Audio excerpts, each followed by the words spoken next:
Download aplikasi Bekal Islam dan kunjungi web bekalislam.com. Bismillahirrahmanirrahim. Assalamualaikum warahmatullahi wabarakatuh. Alhamdulillahi ala ihsani wa syukru lahu ala taufiqihi wa amtinani wa asyhadu an la ilaha illallah wahdahu la syarika lahu ta'ziman li sya'ni wa asyhadu anna Muhammadan abduhu wa rasuluhu da'ali ridwani. Allahumma shalli alaihi wa ala alihi wa ashabihi wa ikhwani. Hadirin dan hadirat yang dirahmati Allah Subhanahu wa taala, kita lanjutkan bahasan kita dari Sirah Nabawiyah. Pada pertemuan yang lalu kita sudah membahas tentang proses pembangunan Masjid Nabawi dan Masjid Nabawi memiliki banyak keutamaan, di antaranya sebagaimana yang diketahui oleh kaum muslimin. Nabi sallallahu alaihi wasallam bersabda, "Salatun fi masjidi hadza khairun min alfi salatin fi ma siwahu illa al-Masjidil Haram." Salat di masjidku ini lebih baik daripada 1000 salat di masjid-masjid yang lainnya kecuali Masjidil Haram. Karena Masjidil Haram pahalanya 100.000 kali lipat. Adapun Masjid Nabawi maka 1000 kali lipat, ya. Kemudian juga Rasulullah SAW bersabda, "Inna khaira ma rukibat ilaihi rawahil masjidil hadza wal baitul atiq." Sungguhnya yang terbaik untuk menjadi tujuan safar di mana orang-orang berkendaraan menaiki kendaraan mereka adalah masjidku ini dan juga Ka'bah. Kemudian juga dalam hadis riwayat Muslim dari Abu Hurairah, Rasulullah SAW bersabda, "Fa inni akhirul anbiya wa inna masjidi akhirul masajid." Aku adalah nabi yang terakhir dan masjidku adalah masjid yang terakhir, yaitu di kalangan masjid-masjid yang dibangun oleh para nabi. Oleh karenanya dalam hadis kata Rasulullah SAW, "La tushaddur rihal illa ila salasati masajid." Tidak boleh seorang bersafar dalam rangka mencari keberkahan suatu tempat kecuali hanya kepada 3 masjid. Al-Masjidil Haram, Masjidil Haram, Masjidil Rasul, Masjid Nabi SAW, dan Masjidil Aqsa. Ketiga masjid itu dibangun oleh para nabi. Masjidil Haram dibangun oleh Nabi Ibrahim alaihissalam bersama Nabi Ismail. Nah, kemudian Masjidil Aqsa dibangun oleh Nabi Sulaiman alaihissalam. Kemudian Masjid Nabawi dibangun oleh Rasulullah sallallahu alaihi wasallam. Maka hanya 3 masjid inilah yang seorang boleh sengaja untuk bersafar untuk meraih keberkahan di tempat tersebut. Adapun tempat lain maka tidak boleh seorang bersafar dalam rangka mencari keberkahan. Contoh, seorang sengaja bersafar dari Jakarta pergi ke masjid Sunan Ampel di Surabaya dengan meyakini bahwasanya di situ tempat berkah. Maka ini tidak boleh, ya. Tidak boleh. Semua masjid selain daripada 3 masjid ini sama saja. Salat di Masjid Istiqlal sama dengan salat di masjid samping rumah antum, ya. Salat di Masjid Demak, Masjid Ampel sama dengan seperti masjid salat di Masjid Tarbiyah, ya. Enggak ada bedanya. Yang beda cuma 3 masjid tersebut spesial karena ketiga masjid tersebut dibangun oleh para nabi. Masjid Al-Haram dibangun oleh Nabi Ibrahim, Masjid Al-Aqsa dibangun oleh Nabi Sulaiman alaihissalam, dan juga Masjid Nabawi dibangun oleh Rasulullah sallallahu alaihi wasallam. Dan di dalam Masjid Nabawi ada suatu lokasi yang sangat mulia, yaitu yang disebut dengan Raudhah, ya. Raudhah, ya. Dalam Sahih Bukhari dan Sahih Muslim, Abu Hurairah berkata, qala Rasulullah SAW bersabda, "Ma baina baiti wa mimbari raudhatun min riyadil jannah." Apa yang ada di antara rumahku dan mimbarku ada taman di antara taman-taman surga, ya. Nabi tatkala mengatakan raudhah dinamakan dengan raudhah, yaitu taman surga, menunjukkan Nabi sallallahu alaihi wasallam motivasi kita untuk bisa beribadah di situ. Karena saja para ulama khilaf, apa yang dimaksud dengan taman surga? Ada yang berpendapat bahwasanya taman tersebut, tempat lokasi tersebut akan diangkat ke surga dan dirubah menjadi taman surga yang indah. Yang ada yang mengatakan maksudnya itu hanyalah maknanya kiasan, ya, majazi, bahwasanya Rasulullah SAW memotivasi orang untuk beribadah di tempat tersebut, karena beribadah di tempat tersebut sebagaimana penjelasan para ulama, berdoa, salat di situ merupakan sebab untuk mendapatkan taman surga. Sama seperti Rasulullah SAW menamakan majelis-majelis halaqah zikir, majelis ilmu dengan taman surga, ya. Sama seperti Rasulullah SAW bersabda, "Fa innal jannata tahta dhilalis suyuf." Sungguhnya surga itu berada di bawah bayang-bayang pedang tatkala berjihad. Maksudnya bukan ada surga di situ, tapi sebab masuk surga di antaranya adalah dengan berjihad di jalan Allah Subhanahu wa taala. Dan ini pendapat yang lebih kuat bahwasanya beribadah di Raudhah adalah sebab untuk masuk surga. Tapi zaman sekarang kalau orang mau ke raudhah memang harus apa? Ngantri ya. Ngantri, kemudian masuk satu rombongan mungkin sekitar 10 menit, kemudian rombongan kedua ya, dan seterusnya ya. Sebagian orang berkata, Ustaz, gimana kita mau salat di raudhah desak-desakan Ustaz? Gimana mau khusyuk? Saya bilang coba aja, tiba-tiba khusyuk nanti di situ. Masuk desak-desakan, tahu-tahu Allahu Akbar, tahu-tahu subhanallah, tenggelam dalam kekhusyuan, bermunajat kepada Allah Subhanahu wa taala ya. Bagi yang bisa beribadah di raudhah maka itu yang terbaik. Kalau tidak maka di mana saja di Masjid Nabawi maka juga baik. Sekarang raudhah diberi tanda dengan karpet berwarna hijau ya. Ya karena yang antri banyak maka dibuatlah antrian ya, karena yang mau ke raudhah sangat banyak sehingga dibuat antrian sehingga bisa rapi dan teratur ya. Dan kalau sudah sampai di sana biasanya 10 menit kemudian pergi ya. Ada sebagian orang bilang sama saya, Ustaz, alhamdulillah saya tadi di raudhah 1 jam. Kok bisa 1 jam di raudhah? Alhamdulillah Ustaz, saya tidak diusir. Kamu karpetnya hijau atau merah? Itu yang saya lupa Ustaz. Kalau karpetnya hijau raudhah, kalau karpetnya merah ya enggak akan diusir karena memang bukan apa? Raudhah ya. Baik, kita lanjutkan bahasan kita tentang al-mu'akhat.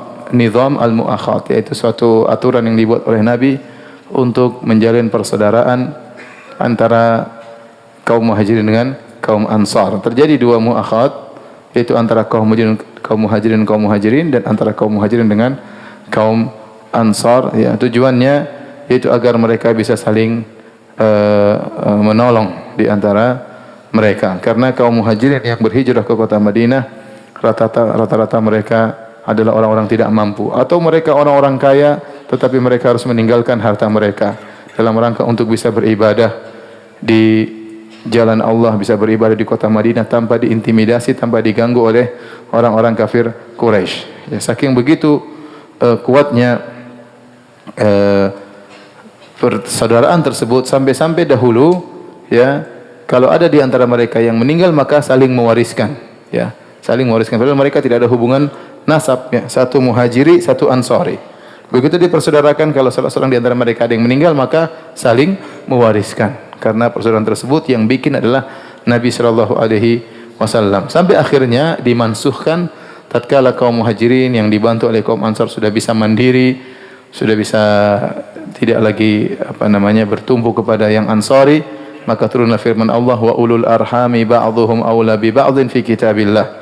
Bahwasanya yang memiliki tali kekerabatan rahim lebih utama untuk mendapatkan warisan daripada yang selainnya. Oleh karenanya setelah itu tadinya kaum yang bersaudara muhajirin ansar saling mewariskan, setelah itu putuslah warisan tersebut, jadilah mereka tetap bersaudara tanpa harus saling mewariskan. Jadilah hukum waris sebagaimana yang kita kenal sekarang, yaitu semakin dekat kekerabatan maka mendapatkan warisan.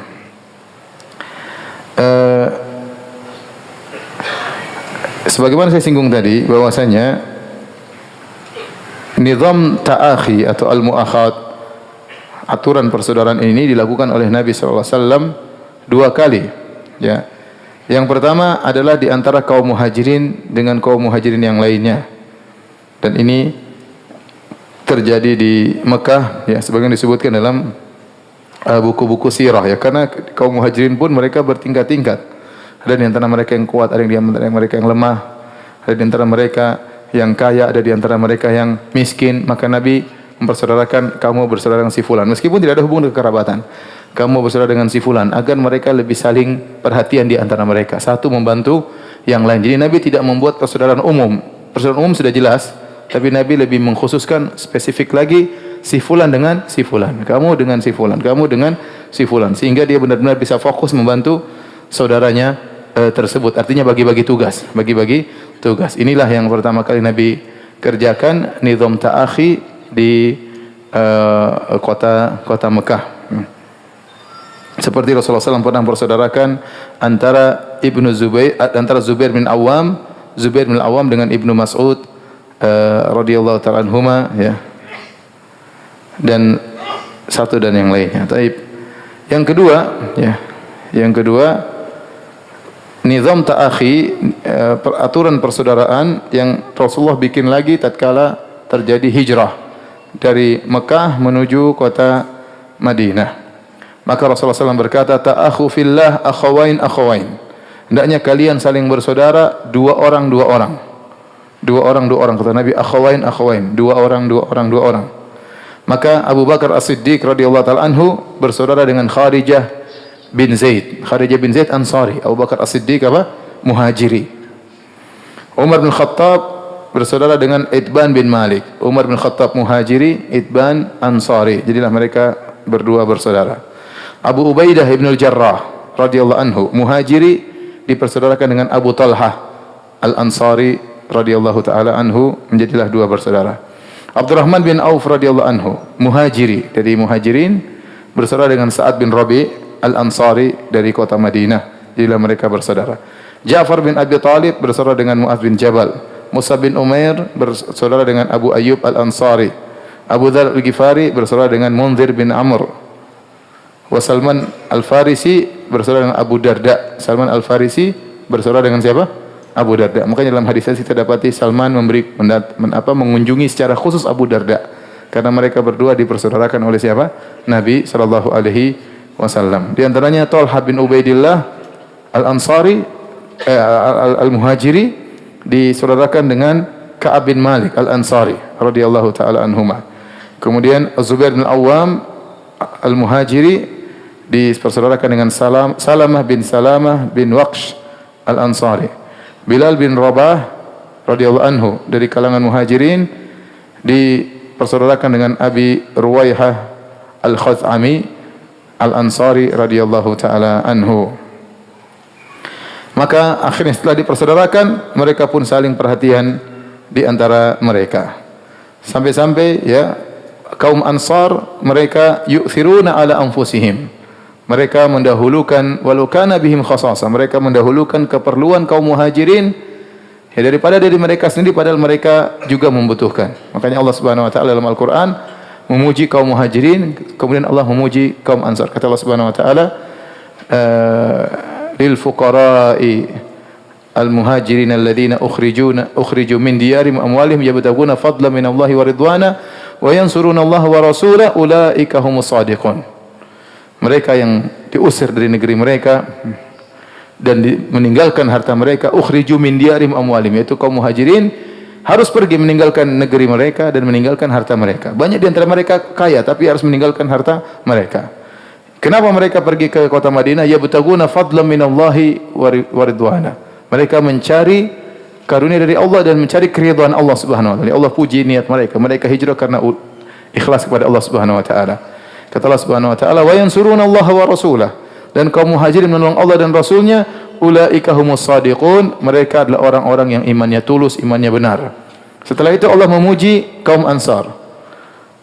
Walladzina tabawwa'ud dara wal imana min qablihim, dan orang-orang yang lebih dahulu tinggal di kota Madinah ya, dan mereka beriman di sana. Yuhibbuna man hajara ilaihim. Mereka cinta kepada orang-orang yang berhijrah kepada mereka ya. Yuhibbuna man hajara ilaihim ya.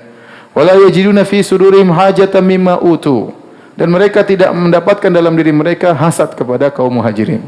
Kenapa? Karena dalam ayat seluruhnya kaum Muhajirin disebutkan terlebih dahulu oleh Allah daripada kaum Ansar, sehingga kaum Muhajirin lebih afdal daripada kaum Ansar.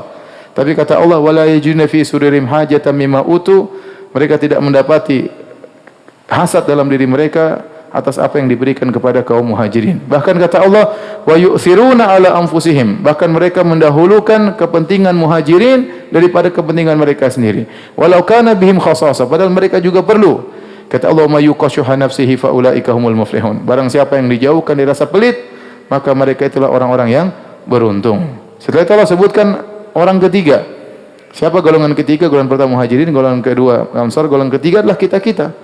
Walladzina ja'u min ba'dihim, dan orang-orang yang datang setelah dua golongan ini. Setelah Muhajirin, setelah Ansar, itu kita ya. Yaquluna rabbana ighfir lana wa li ikhwanina alladzina sabaquna bil iman. Mereka mendoakan, ya Rabb kami ya, ampunilah kami dan ampunilah saudara-saudara kami yang telah mendahului kami dalam keimanan. Ampunilah kaum Muhajirin, ampunilah kaum Ansar. Wala taj'al fi qulubina ghillan lil ladzina amanu. Ya Allah, janganlah kau jadikan dalam hati kami ada kedongkolan kepada orang-orang yang beriman. Rabbana innaka raufur rahim. Ya Rabb kami, sungguhnya Engkau adalah Maha baik dan Maha lembut. Maka Allah memuji kaum Ansar dengan mengatakan wa yu'thiruna ala anfusihim. Mereka mendahulukan kepentingan kaum Muhajirin daripada diri mereka sendiri.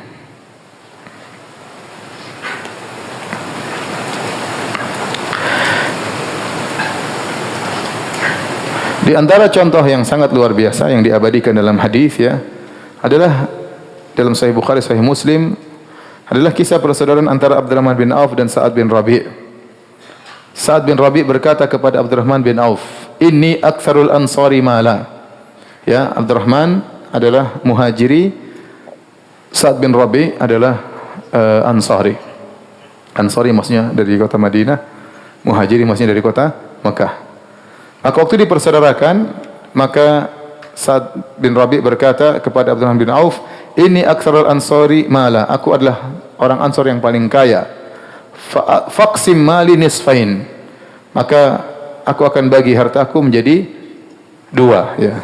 Satu buat saya, satu buat kamu ya. Setengah buat saya, setengah buat kamu.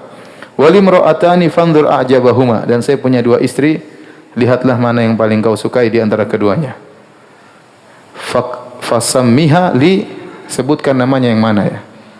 Utallikuha, aku akan menceraikannya. Fa idzan qadat iddatuha, kalau sudah habis masa iddahnya, fatazawwajha, maka nikahilah dia. Faqala Abdurrahman bin Auf, Abdurrahman bin Auf berkata, barakallahu laka fi ahlika wa malik. Semoga Allah memberkahi dirimu pada hartamu dan keluargamu. Aina suqukum, mana pasar kalian? Fadalluhu ala suqin min suqi Bani Qainuqa, maka ditunjukkan ada pasarnya orang Yahudi Bani Qainuqa. Maka Abdurrahman bin Auf pun masuk ke pasar tersebut ya. Dia kerja di sana, tidak bawa modal, masuk di pasar, tidak lama kemudian dia pun pulang membawa aqid dan saman, yaitu makanan. Ya. Kemudian besoknya dia pergi ke pasar lagi, sampai satu hari dia datang wabihi atharu sufrah, dan di bajunya ada bekas warna kuning, dan itu menunjukkan parfum wanita tempel di bajunya.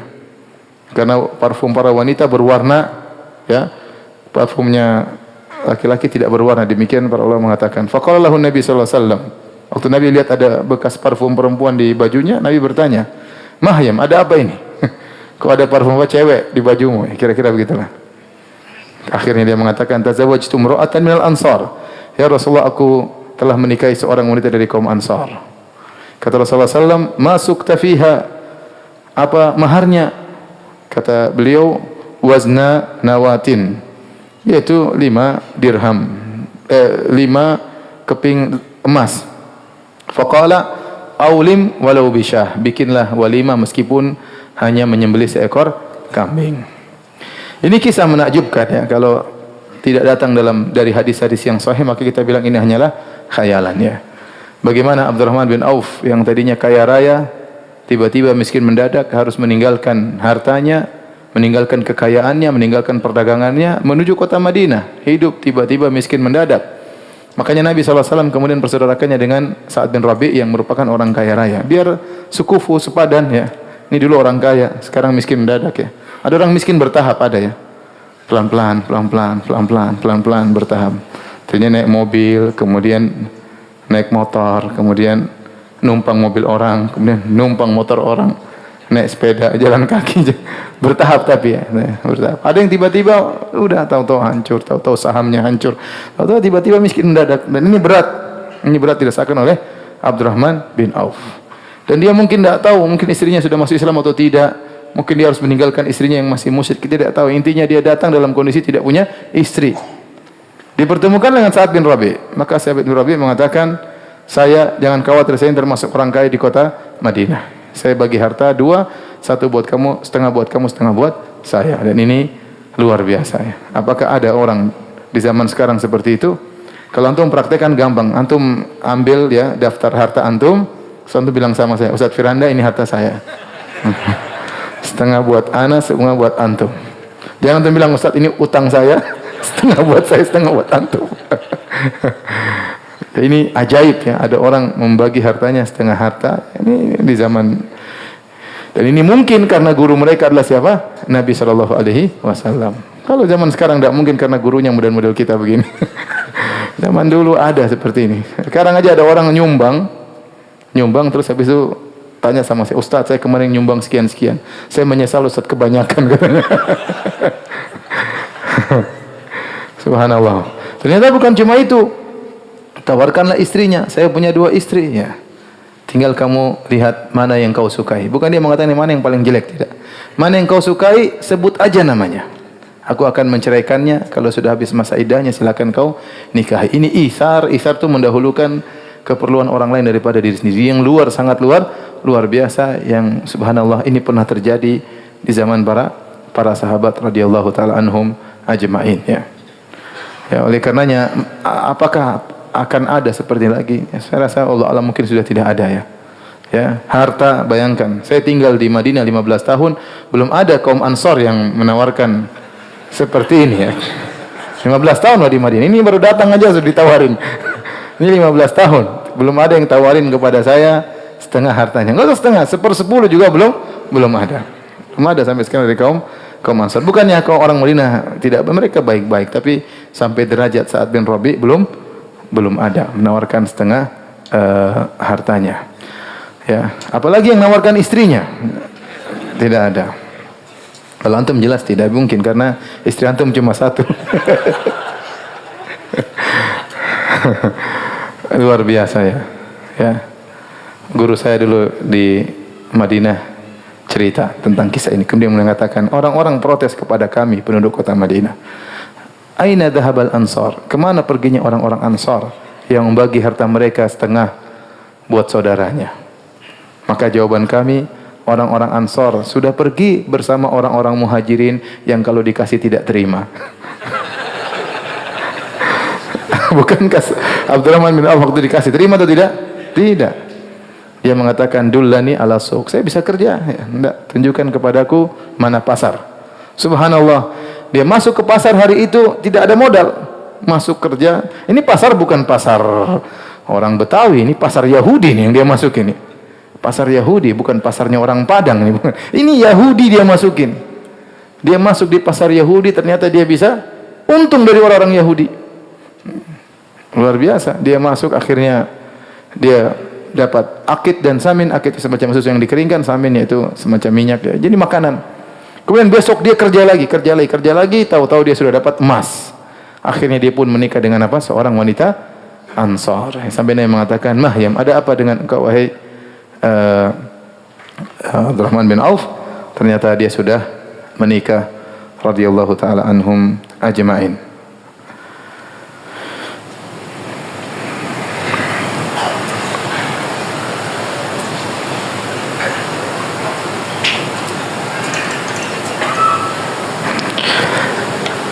Dalam Sahih Al-Bukhari dari Anas bin Malik, suatu hari da'an Nabi sallallahu alaihi wasallam al-Ansar ila an yuqti'a lahumul bahrain. Suatu hari Nabi panggil kaum Ansar dan Nabi baru saja menaklukkan kota Bahrain dan ada hasil dari Bahrain yang dibawa ke kota Madinah. Maka Nabi panggil kaum Ansar, kemudian Nabi ingin memberikan sebagian hasil dari kota Bahrain untuk kepada kaum Ansar, diberikan kepada kaum Ansar. Maka kata kaum Ansar, la, jangan wahai Rasulullah, illa an tuqti'a li ikhwanina minal muhajirin mislaha. Kami tidak mau terima kecuali kau juga ambil bagian untuk kau berikan kepada kaum muhajirin, persis seperti kami. Ya, Masya Allah. Jadi dia tidak bilang, ya sudah sini apa Nabi ya, apa ya.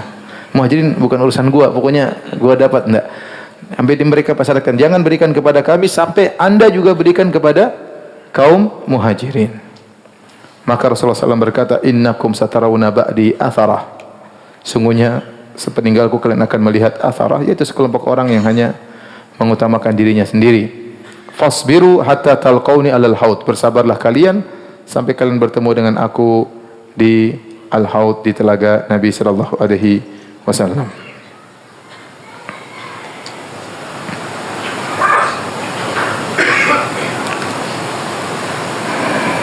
Oleh karenanya kaum Ansar adalah kaum yang sangat mulia. Allah memuji mereka dalam Al-Quran dalam banyak ayat. Demikian juga dalam hadis Nabi SAW, Rasulullah SAW bersabda, ayatul iman hubbul ansar. Di antara tanda keimanan adalah mencintai kaum Ansar. Wa ayatul nifaq bughdul ansar. Di antara tanda kemunafikan adalah membenci kaum Ansar. Kata Rasulullah SAW, al-ansar la yuhibbuhum illa mu'min. Kaum Ansar tidak ada yang mencintai mereka kecuali mukmin, kecuali orang yang beriman. Wala yubghidhuhum illa munafiq. Dan tidak ada yang benci kepada kaum Ansar kecuali orang munafik.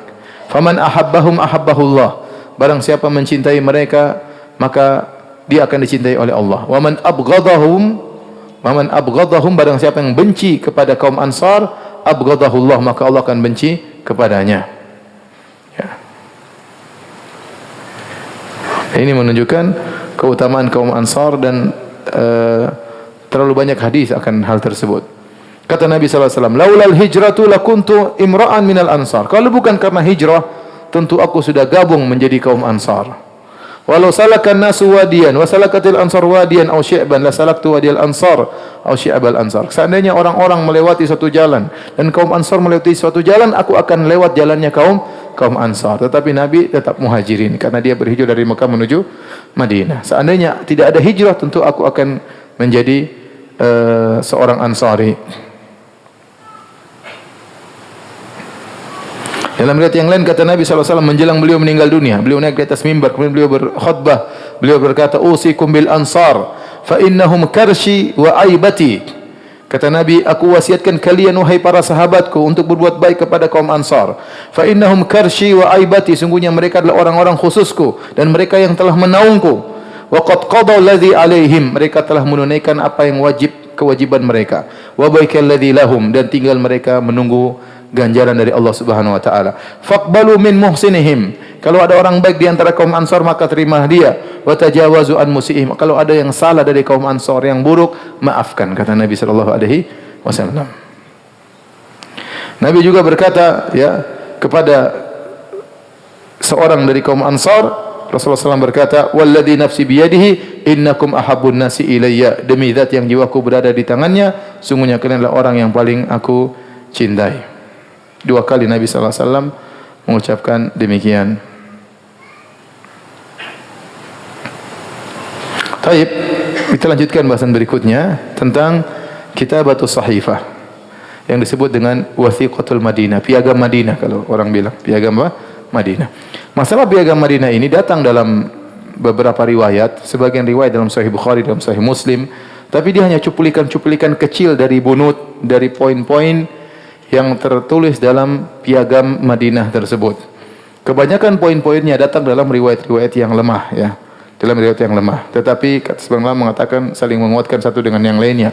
Tapi piagam itu pernah terjadi, yaitu Nabi SAW menulis perjanjian seakan-akan seperti tata negara antara kaum muslimin dengan orang-orang Yahudi. Karena waktu Nabi SAW sampai di kota Madinah, ternyata bukan cuma kaum Ansar yang tinggal di situ.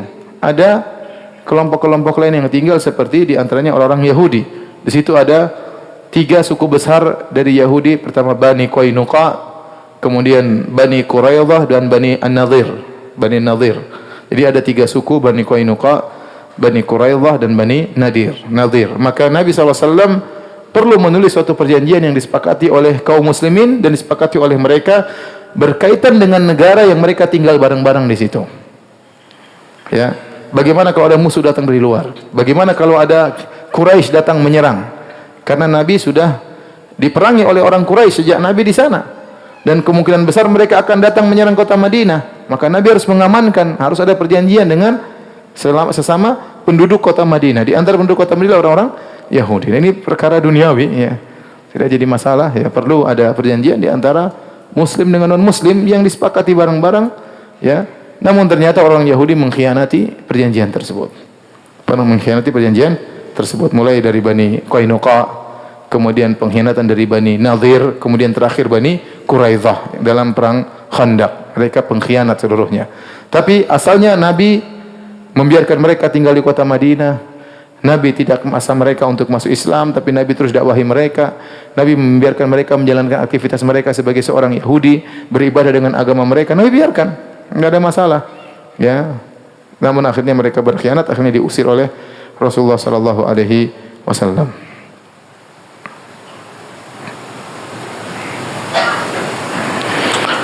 Ada sebagian riwayat yang menunjukkan tentang isi daripada wasiqatul Madinah tersebut, tapi riwayatnya dipermasalahkan ya. Sebagian dhaif, sebagian sahih ya. Dan banyak poin-poinnya ya.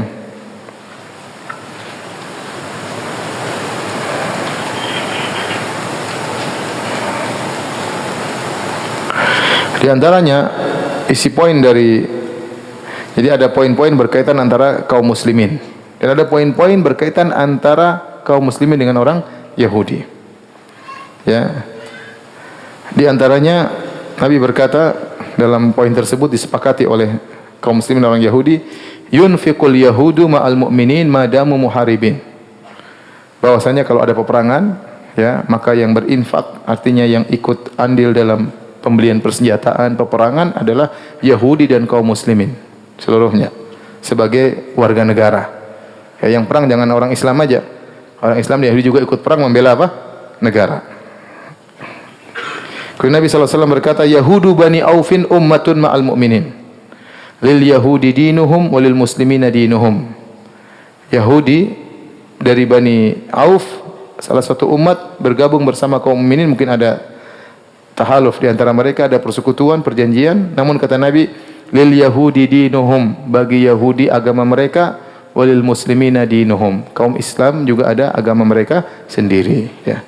Terjadi toleransi di antara mereka, namun tidak ada percampuran apa? Agama. Ya. Nabi mengatakan, lil muslimin, lil Yahudi dinuhum, Yahudi punya agama sendiri, orang Islam punya agama sendiri. Oleh karenanya Rasulullah SAW terus mendakwahi mereka agar mereka masuk Islam.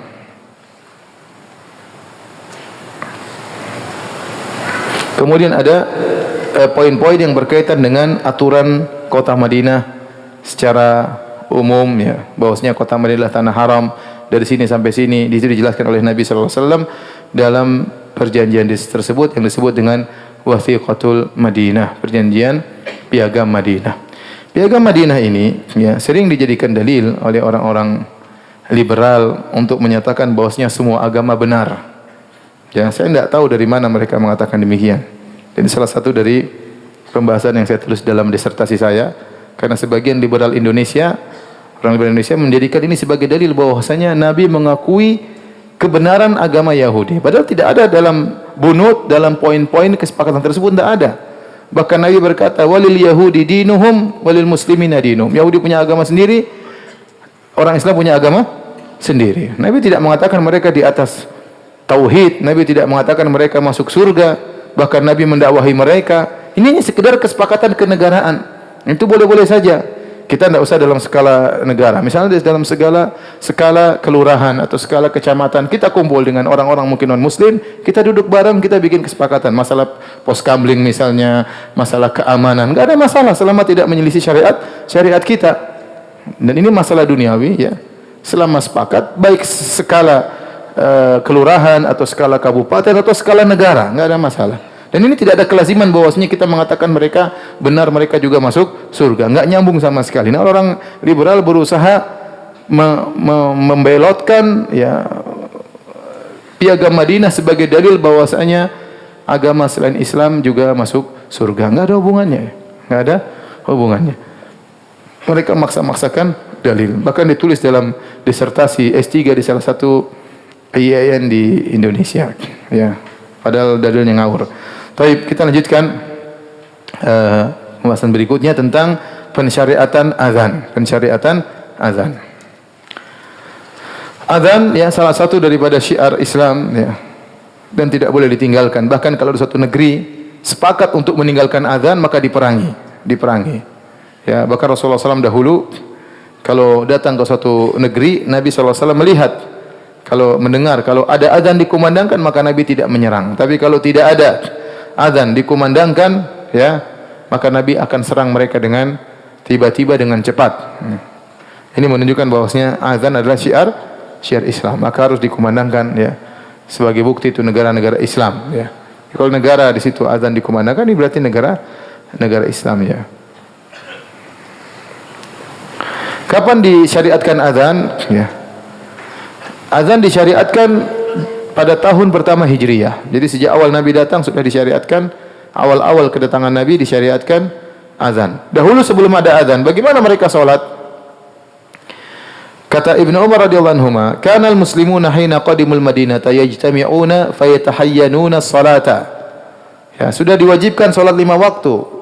Salat 5 waktu sudah diwajibkan waktu Nabi masih di Mekah. Sebagaimana kita telah jelaskan tentang kisah Isra dan Mi'raj. Ya, jadi Nabi masih di Mekah sebelum berhijrah, sudah disyariatkan salat 5 waktu. Tetapi azan belum ada. Terus bagaimana cara mereka salat? Ya mereka kumpul-kumpul ke masjid sambil nunggu. Ya, tidak ada yang teriak salat, nggak ada. Ya, dan akhirnya mereka salat. Kalau sudah kumpul mereka salat. Dan ini agak repot. Akhirnya ada yang terlambat jamaah, ada yang datang kecepatan. Apalagi dulu nggak ada apa? Nggak ada jam ya. Nggak ada jam, nggak ada alarm ya. Sehingga mereka sulit untuk menentukan kapan waktu berkumpul. Maka suatu hari mereka pun berbicara tentang masalah ini. Sebagian mereka berkata, "Ittakhidhu nakusan." Bagaimana kalau ngambil nakus? Nakus itu dahulu orang-orang Nasara kalau mereka ingin manggil orang datang ke gereja, mereka menggunakan nakus. Nakus itu seperti ada kayak pos kamling itu ya. Jadi yang besar sama kayu kecil sama kayu apa? Besar. Yang kecil mukul ke besar. Tung tung. Sekarang mereka enggak pakai gitu ya. Nanti disangka pos kamling. Sekarang pakai apa? Pakai lonceng. Dahulu mereka tidak pakai lonceng, mereka pakai nakus. Maka Nabi tidak setuju. Ada yang mengatakan bal buqan. Buqan itu semacam tulang yang ditiup ya. Apa namanya? Korn tanduk yang ditiup seperti trompet orang Yahudi. Jadi mereka kalau ingin manggil orang-orang untuk datang ibadah, mereka tiup tersebut. Dan sekarang saya rasa di Israel masih dilakukan. Kalau mereka hendak memanggil orang, mereka meniup sesuatu yang suaranya keras, pertanda mereka hendak berkumpul untuk beribadah kepada Tuhan mereka. Ya. Namun semuanya tidak disetujui oleh Nabi sallallahu alaihi wasallam. Sebagian lagi berkata, bagaimana kalau kita naikkan bendera? Jadi kalau sudah waktu sholat, bendera dinaikkan. Kalau mereka sudah lihat, oh bendera sudah naik, berarti waktunya sholat duhur. Jadi ada bendera duhur, bendera asar. Nah kalau maghrib gimana benderanya? Kalau isya gimana benderanya? Kalau subuh bagaimana benderanya? Dan semua Nabi tidak suka, Nabi tidak setuju. Pakai nakus, yang tidak setuju. Pakai buk, tidak setuju. Gaya Yahudi. Pakai naik bendera juga tidak setuju. Dan tidak ada solusi. Ya. Tidak ada solusi. Dalam sebagian riwayat dari Tabaqat Ibn Sa'ad, Rasulullah SAW sebelum ada azan, kalau ada berkumpul dipanggil as-salatu jami'ah. As-salatu jami'ah dengan suara yang keras sehingga orang berkumpul. Ya, ini apakah untuk salat maupun yang selain salat. Jadi kalau ada perkara besar, mereka panggil as-salatu jami'ah. Ada kejadian yang perlu dimusyawarahkan, ada salat manggilnya as-salatu jami'ah. Oleh karenanya setelah ada azan ini tidak berlaku lagi. As-salatu jami'ah ini tidak berlaku lagi. Sebagian imam saya lihat kalau kita mau salat dia bilang as-salatu jami'ah. Ini dulu di zaman Nabi SAW sebelum ada azan.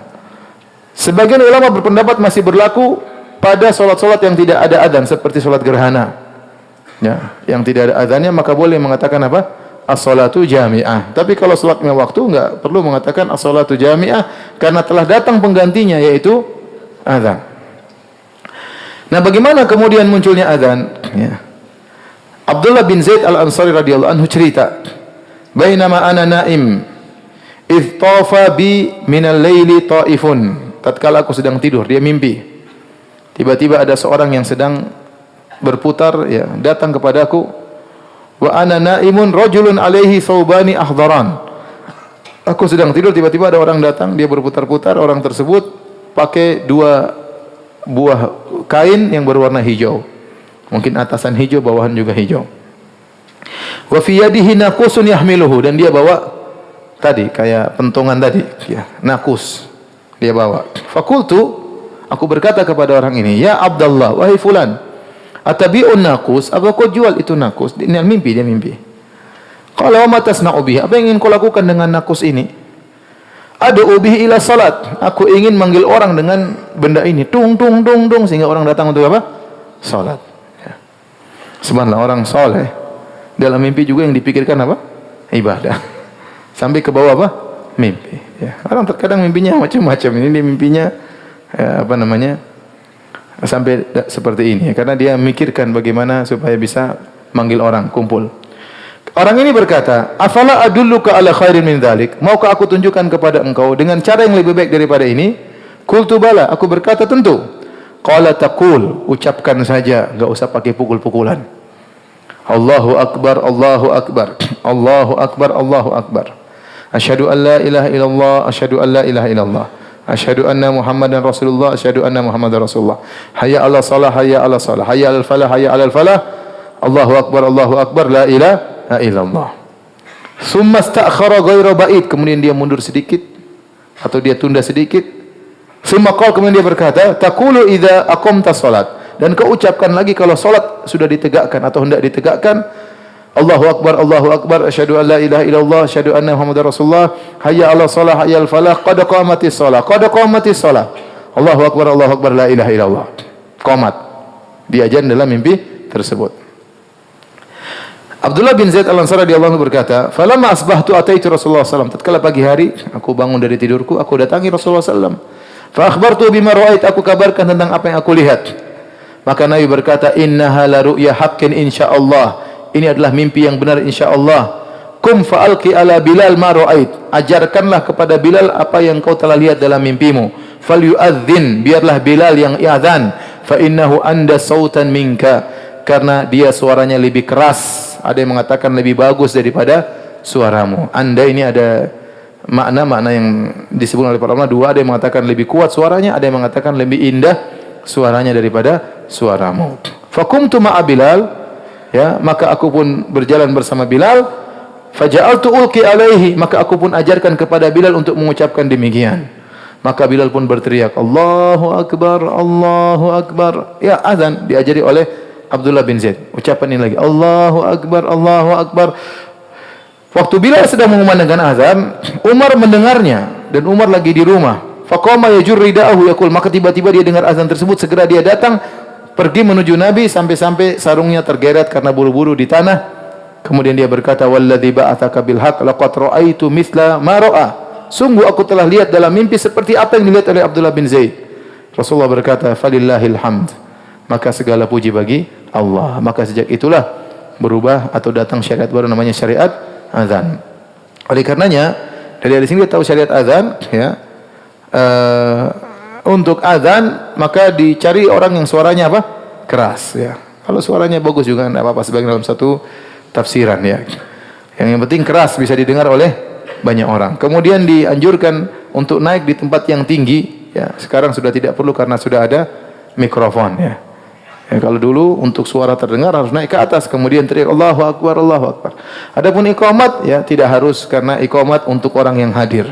Untuk orang yang hadir, makanya dibaca pun cepat, Allahu akbar, asyhadu an la ilaha illallah, asyhadu anna Muhammadar Rasulullah, hayya 'alas shalah, hayya 'alal falah, qad qamatis shalah, telah tiba waktu salat, telah didirikan salat, qad qamatis shalah, telah didirikan salat, Allahu akbar, la ilaha illallah. Ya, beda dengan azan di tempat yang kemudian suara yang tinggi.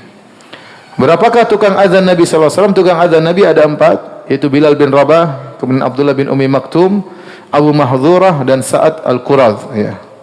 Sa'ad Al-Quradh. Inilah 4 orang para sahabat radhiyallahu ta'ala anhum yang merupakan tukang azannya Nabi sallallahu alaihi wasallam. Adapun di Madinah maka 2 orang, yaitu Bilal dan Ibnu Ummi Maktum. Ini 2 tukang azannya Nabi, dan ini menunjukkan disyariatkan yang harus ditentukan tukang azan, sehingga muadzin itu harus ditentukan, ya. Adapun di Mekah tukang azannya Nabi adalah Abu Mahdhurah. Adapun di Kuba tukang azannya Nabi adalah Sa'ad Al-Quradh. Inilah 4 tukang azan Nabi sallallahu alaihi wasallam. Ya. Adapun keutamaan azan, ya, sangat banyak, ya. Di antaranya Nabi sallallahu alaihi wasallam bersabda dalam hadis sahih Bukhari, Abu Sa'id Al-Khudri pernah berkata kepada seorang, Inni araka tuhibbul ghanam wal badiyah.